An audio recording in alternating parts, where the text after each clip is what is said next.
सभी को good morning. शुरू करते हैं आज की क्लास। इससे पहली जो क्लास रही उसके अंतर्गत हमने चट्टान के बारे में अपना कॉन्सेप्ट स्टार्ट किया था और चट्टान का जो कॉन्सेप्ट था उसको हमने आगे बढ़ाते हुए सबसे पहले chemical composition of the earth के बारे में पढ़ा था कि किस प्रकार से होल अर्थ यानी पूरी पृथ्वी तथा क्रस्ट का जो केमिकल कंपोजिशन जो है तैयार रहता है, जिसके अंतर्गत हमने पढ़ा कि जो फेरस, ऑक्सीजन, सिलिका तथा मैग्नीशियम मिलकर 93% जो है पूरी पृथ्वी का केमिकली कॉम्पोजिशन तैयार करता है। वहीं दूसरी तरफ अगर हम केवल क्रस्ट की बात करें, केवल हम भू प्रॉपर्टी की बात करें, तो सिलिका, ऑक्सीजन तथा एल्यूमिनियम मिलकर 82% जो क्रस्ट का जो पार्ट है उसका केमिकल कंपोजिशन तैयार करते हैं। इसी को हम आगे बढ़ाते हुए इस चार्ट के माध्यम से हमने देखा था कि अर्थ की क्रस्ट का जो केमिकल कंपोजिशन है वो किस प्रकार से चलता है। इसी प्रकार से हमने इंटायर अर्थ का केमिकल कंपोजिशन किस प्रकार से चलता है। तो फर्स्ट ऑफ हम बात कर लेते हैं कि जो क्रस्ट का जो केमिकल कंपोजिशन है उसमें जो हाईएस्ट परसेंटेज में जो पाया जाता है वो ऑक्सीजन पाया जाता है। वहीं इंटायर अर्थ की बात करें तो वहां पर जो केमिकल कंपोजिशन है उसमें हाईएस्ट जो पदार्थ पाए जाता है, केमिकल्स पाए जाते हैं, वो आयरन के रूप में पाए जाते हैं। ऑक्सीजन यहाँ पर सेकंड नंबर है। तो इस सारणी के माध्यम से आप अच्छी तरीके से जान सकते हैं कि किस प्रकार से केमिकल कंपोजिशन पाया जाता है। इसी प्रकार से हमने चट्टान किसे कहते हैं, ये हमने जो पूर्व क्लास रही उसके अंदर हमने जाना। रॉक्स के प्रकार, रॉक्स के प्रकार के अंतर्गत हमने विभिन्न प्रकार से अलग अलग प्रकार से चट्टानों की उत्पत्ति तथा निर्माण यानी फॉर्मेशन ऑफ द रॉक्स के अंतर्गत हमने देखा कि चट्टान की जो उत्पत्ति है उस उत्पत्ति के आधार पर तीन प्रकार की चट्टानें होती हैं। तो थ्री टाइप्स की रॉक्स होती है, जिसमें एक होती है सबसे पहले इग्निस रॉक, उसके बाद होती है आपकी सेडिमेंट्री रॉक्स, और उसके बाद तीसरी जो है चट्टान उसे रूपांतरित चट्टानें या मेटामॉर्फिक रॉक्स के नाम से जाना जाता है। यहाँ पर हम टाइप्स ऑफ रॉक्स में देख रहेंगे कि जो हमारी जो ग्रेनाइट इग्निस जो रॉक है, जिसमें आपने यहाँ पर एक ग्रेनाइट रॉक्स का एक उदाहरण देखा होगा जो आपको सामने नजर आ रहा है। जिस प्रकार से हमारे जो मकान बनाने में जो प्रयुक्त होने वाले विभिन्न जो पत्थर है जिसको पटकने से या तोड़ने से विभिन्न प्रकार के परतें निकल जाती है, जिसे हम सेडिमेंट्री रॉक्स कहते हैं। इसी प्रकार से तीसरा जो रॉक्स का जो प्रकार है वो है आपका मेटामॉर्फिक। मेटामॉर्फिक रॉक में जब रूप बदल जाता है, उसका दबाव और प्रेशर के साथ उसका रूप चेंज हो जाता है, तो इस प्रकार के रॉक बन जाती है। तो दे आर मेजरली यहाँ पर आपको तीन प्रकार की रॉक्स देखने को मिलेगी। यहाँ तक भी हमने पढ़ लिया है। क्लासिफिकेशन ऑफ रॉक्स को हम इस बार देख लेते हैं कि मेजरली हमने जिस प्रकार से तीन प्रकार के रॉक्स को डिवाइड किया है, इग्निस, सेडिमेंट्री, मेटामॉर्फिक, इसका भी सब क्लासिफिकेशन कर लेते हैं। एक है इंट्रूसिव एंड दूसरा है एक्सक्लूसिव। तो दोनों ही प्रकार की जो चट्टानें हैं उनको हम इस प्रकार से देख लेते हैं कि जो पृथ्वी के आंतरिक भाग में यानी अंतर्वेदी और बहिर्वेदी, इसको हिंदी में कहते हैं। तो अंतर्वेदी यानी पृथ्वी के आंतरिक भाग में जो पाई जाने वाली जो चट्टानें हैं उनको यहाँ पर इंट्रूसिव में रखा गया है। एक्सट्रूसिव जो है उसमें हमने रखा है पृथ्वी के बाहरी भागों में पाई जाने वाली। तो गैब्रो, डायोराइट, ग्रानोडायराइट, ग्रेनाइट, ये सारी की सारी आपके इंट्रूसिव है यानी ये अंतर्वृत्ति है, पृथ्वी के भूगर्भ में पाई जाती है। और जो बाहरी भाग में पाई जाती है एक्सट्रूसिव, उसमें बेसाल्ट, एंडेसाइट, डिसाइड, राइलोलाइट, ये जो चट्टानें हैं ये इग्निस रॉक है और पृथ्वी के बाहरी भागों में पाई जाती है। सेडिमेंट्री रॉक्स में हम देखें तो यहाँ तीन प्रकार से उसका विभाजन किया गया है। एक तो क्लास्टिक के रूप से, एक बायोलॉजिकल रूप से और एक केमिकल रूप से। ठीक है, तो प्लास्टिक के रूप से अगर देखें तो कांग्लोमरेट, ब्रेशिया, सैंडस्टोन, सिलस्टोन, शेल और मस्टोन, ये जो है प्लास्टिक रॉक्स के अंतर्गत आएगी, जो आपका सब पार्ट है सेडिमेंट्री रॉक्स का। इसी प्रकार से बायोलॉजिकल पार्ट्स में देखें तो कोयला जो बायोलॉजिकल पार्ट यानी बायोलॉजिकल या फिर वनस्पति के अंश से बनता है। इसी प्रकार से आपका शेड, ये जो है दोनों ही बायोलॉजिकल चट्टान है। इसी प्रकार से केमिकली जो बनती है चट्टानें उसमें अगर देखें तो लाइमस्टोन और जो डोलास्टोन जो है, ये दोनों ही कह सकते हैं कि चूना निर्मित चट्टानें हैं जिसमें केमिकल्स पाए जाते हैं और सेडिमेंट्री रॉक्स का उदाहरण है। यानी ये जो रॉक्स है सेडिमेंट्री रॉक्स, ये सारी की सारी आसानी से टूट जाती है और ये सारी की सारी आपको लेयर में मिलेगी। इग्निस रॉक है, इसमें किसी प्रकार की लेयर नहीं मिलेगी। सेडिमेंट्री जो रॉक्स रहेगी इसमें आपको कुछ बायोलॉजिकल जो मैटर्स है या फिर कह सकते हैं कि इसके अंदर जीवांश देखने को मिलेंगे। लेकिन इग्निस जो रॉक रहेगी इसमें किसी प्रकार के जीवांश आपको देखने को नहीं मिलेंगे। बात करते हैं तीसरी जो चट्टान का जो रूप है जिसे कहा जाता है मेटामॉर्फिक, या इसे रूपांतरित चट्टान कह सकते हैं। तो हिंदी में हम इसको समझ लेते हैं कि इग्निस रॉक को हम आग्नेय चट्टान कहते हैं। इसी प्रकार से जो सेडिमेंट्री रॉक है इसे अवसादी चट्टान कहते हैं। और मेटामॉर्फिक जो चट्टान है इसे हम रूपांतरित या कायांतरित चट्टानों के नाम से जानते हैं। तो यहाँ पर दो प्रकार से इसका भी सब क्लासिफिकेशन किया गया है, एक तो फोलेटेड और एक नॉन फोलेटेड। फोलेटेड में हम देखेंगे तो स्लेट, सिस्ट और नीस, ये तीन जो चट्टानें हैं ये आपकी मेटामॉर्फिक है और फोलेटेड की श्रेणी में आती है। और नॉन फोलेटेड की श्रेणी में देखें तो क्वार्टजाइट और मार्बल, ये भी आपकी मेटामॉर्फिक है, जो रूप बदलने के बाद बनती है। जैसे कि हम मार्बल का एक उदाहरण देखें तो चूना पत्थर जो होता है वो लंबी प्रोसेस के बाद मार्बल में या संगमरमर में कन्वर्ट हो जाता है। फर्स्ट ऑफ ऑल हम पढ़ते हैं सबसे पहले इग्निस रॉक को डिटेल में पढ़ते हैं कि आग्नेय जो चट्टानें होते हैं उनके हम प्राइमरी रॉक्स के नाम से जानते हैं, या हम इसे मूल चट्टानें भी कहते हैं। मूल चट्टानें या प्रारंभिक चट्टानें क्यों कहते हैं? क्योंकि इनकी रचना सबसे पहले हुई। सबसे पहले अर्थ पर जो चट्टानें बनी, जो रॉक्स बनी, वो इग्निस टाइप की रॉक्स थी। और इन चट्टानों का जो निर्माण है वो लावा या मैग्मा। अब लावा और मैग्मा दोनों को अलग अलग प्रकार से लिखा हुआ है। मैंने पहले भी जो क्लासे रही उसमें कहा है कि लावा यानी पृथ्वी की क्रस्ट के बाहर जब गर्म पदार्थ आ जाते हैं तो उसे हम लावा कहते हैं। जब तक वो गर्म पदार्थ पृथ्वी के इंटीरियर पार्ट में यानी क्रस्ट के निचले भाग में है तो उसे हम मैग्मा कहा जाता है। यानी अर्थ के इंटीरियर भाग में उसी पदार्थों को मैग्मा कहा जाता है। जैसे ही वो धरातल पर प्रकट हो जाते हैं तो उसे हम मैग्मा के नाम से जानते हैं। इसीलिए कहा जाता है कि वे चट्टानें जिनकी उत्पत्ति लावा या मैग्मा के ठंडे होने से होती है उन्हें अग्नि से बनी चट्टानें या आग्नेय चट्टानें के नाम से जाना जाता है, क्योंकि ये गर्म होती है और गर्म पदार्थों के ठंडे होने से बनती है। तो आग्नेय चट्टानों की बात करें तो यहाँ पर तीन प्रकार की चट्टानें दे रखी है। एक तो ग्रेनाइट है, गैब्रो है, बेसाल्ट है। इन तीनों को हम अगली वाली स्लाइड में देखेंगे कि ये किस प्रकार से दिखती है और किस प्रकार से बनती है। अब प्रश्न आता है कि ऐसी जो चट्टानें हैं वो किस प्रकार से बनी। तो इससे पहले हमने देखा है कि पृथ्वी का इंटीरियर जो पार्ट है वो अत्यधिक गर्म है, और बहुत ज्यादा गर्म होने के कारण वहां पर जितने भी जो पदार्थ मिलते हैं वो पिघली हुई अवस्था में मिलती है। तो इस पिघले हुए पदार्थ को हम क्या कहते हैं? मैग्मा कहते हैं। और यही मैग्मा जब धरातल के ऊपर आ जाता है तो इसे हम लावा के नाम से जानते हैं।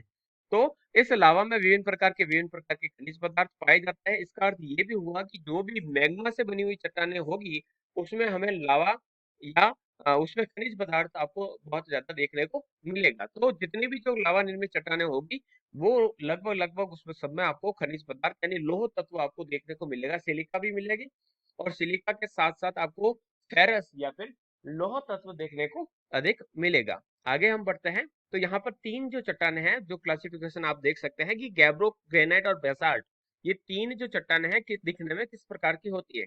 तो चित्र में आप अच्छी तरीके से दिख पा रहे होंगे कि जब कह सकते हैं कि इसी प्रकार से जो केमिकली कंपोजिशन है या फिर कह सकते हैं अत्यधिक जो ताप के कारण जो पिघली हुई चट्टानें जब ठोस अवस्था में बदलती है तो गैब्रो नाम की जो चट्टान बनती है वो इस प्रकार की दिखने में होती है।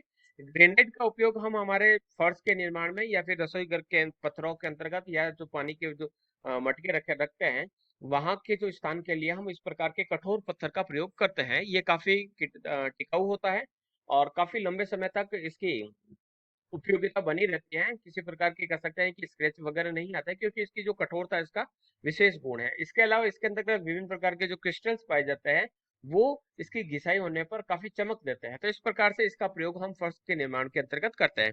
वही दूसरी तरफ अगर बेसाल्ट की बात करेंगे तो बेसाल्ट के अंदर देखिए यहाँ पर आपको दो चीजें देखने को मिलेगी कि गैब्रो और ग्रेनाइट के अंतर्गत आपको क्रिस्टल्स है वो काफी बड़े, यानी इसके अंदर जो रवे पाए जाते हैं वो काफी बड़े बड़े से आपको देखने को मिल रहे हैं या फिर देख सकते हैं कि यह क्रिस्टल्स पाए जाते हैं। ठीक है।